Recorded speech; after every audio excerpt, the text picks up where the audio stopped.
This is Monty with Blvd Roofing and Solar. Started my digital inspection. We're at a property in the Oceanside area, and for these digital inspections, we always like to start underneath the eaves just to get an idea of what the wood condition is, right?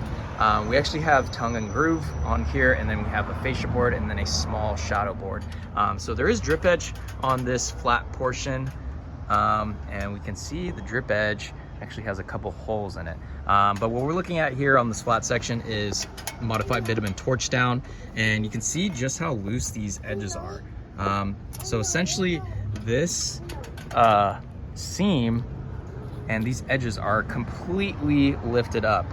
Doesn't look like the material is securely fastened on there. And I'll show you in a second why.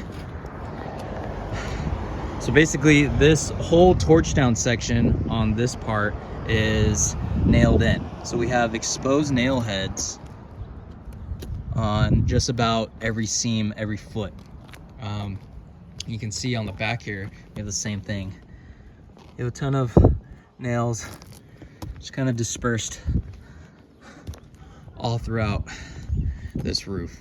So this roof is essentially leaking as of now. Anytime it rains, it's going to have multiple points of entry for this flat section. Okay, we have multiple exposed nail heads on this section, and then it goes into another flat section on the back. This looks like it was adhered somewhat better than the first section with that tar. And yeah, so these both areas are very vulnerable to leaks, if not they're already leaking. So moving on to the shingle section. All right, we have 3-tab asphalt shingle, and right off the bat here we do have a couple exposed nail heads, right? See those poking through. These are completely open as well. And you can see just the amount of granule loss on this product, right? If we go kind of to an angle, right, you can start to see that fiberglass shine through. And the reason this happens is just over time, when that area, the product begins baking in the sun, we got 2 more exposed nail heads. But when that product baked in the sun for years and years, that oil begins to evaporate and those granules gradually fall off, right? And this, makes the product very weak, very less waterproof, right? And you can see just over time, the product begins to be very loose, right?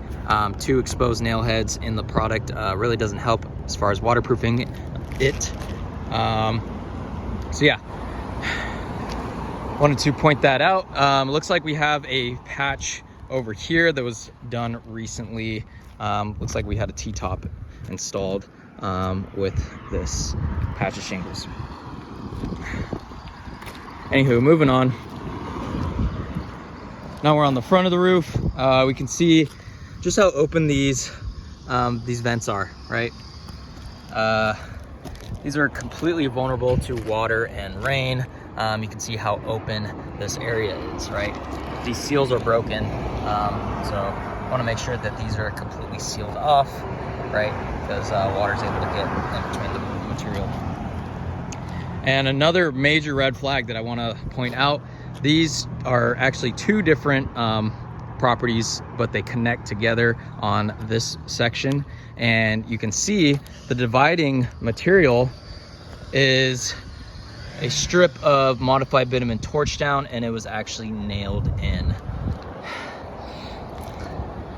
So we have a ton of exposed nail heads scattered throughout this entire roof, both on the shingle and the flat section.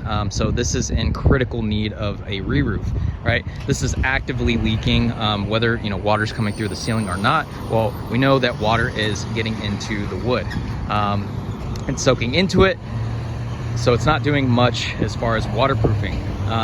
So what we want to do is completely tear down this roof down to the wood decking and replace any rotten or damaged wood, right? We do that on a discovery basis. We can't determine the amount that needs to get replaced until we actually take off this old material, right? So we want to replace this with new Owens Corning shingle. And then for the back section, we definitely want to go with a TPO. TPO is a synthetic material. It's used on a lot of commercial buildings. It does a phenomenal job at keeping water out long term. It reflects the UV rays and it prevents algae growth. So this stuff is literally made to hold water. It's basically the best product that you can get for the flat section. So that's what I'm going to recommend in my professional opinion for this flat section. And then we'll get this portion squared away. And another thing that I didn't notice, and I'm not sure what these are, but we definitely do want to add O'Hagan vents, get some exhaust ventilation as well, if there is indeed an attic space.